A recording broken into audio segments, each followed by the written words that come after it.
অজু করার তরিকা, অজুতে নিয়ত করা সুন্নাত, বিসমিল্লাহ করা সুন্নাত, দুই হাতে কবজি সহ তিনবার দুয়া সুন্নাত, তিনবার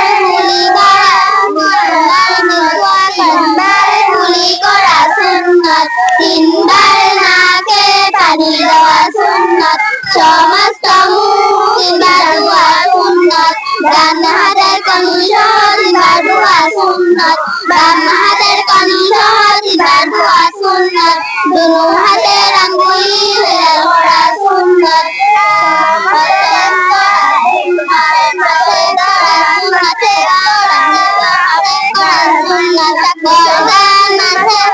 মুস্তাহাব, ডান পায়ে টাকনু সহ তিনবার ধোয়া সুন্নাত, বাম পায়ে টাকনু সহ তিনবার ধোয়া সুন্নাত, দুই পায়ের আঙ্গুলি হেলাল করা সুন্নাত, অজুতে ছাই ফরজ, সমস্ত মুখ ধোয়া, দুই হাতে কনুই সহ ধোয়া, মাথা মাঝে করা, দুই পায়ে টাকনু সহ ধোয়া,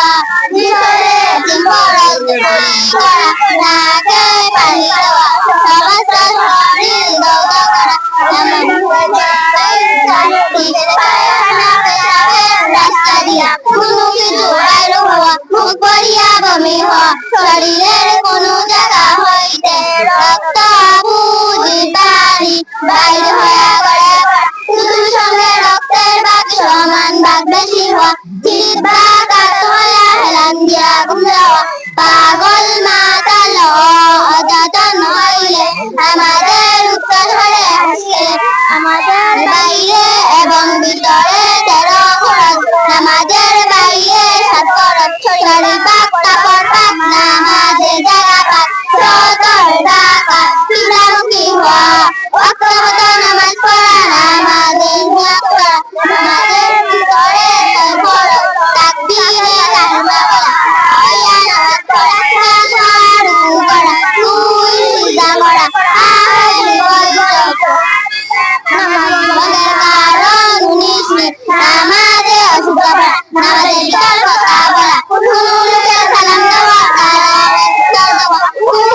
শব্দ পড়া, বিনয় করে কথা, আমাদের কাজী করা, বিপদে কি বেদনায় শব্দ করিয়া কাঁদা, 3 তাসবিহ পরিমাণ সতর খুলিয়া থাকা, মুখরাদি ব্যতীত অপর ব্যক্তি লুকমা দেওয়া, সোমবার ও ডিসেম্বরে উত্তর দেওয়া, নাপাক জায়গা সিজদা করা, কিবলা ঠিক হওয়ার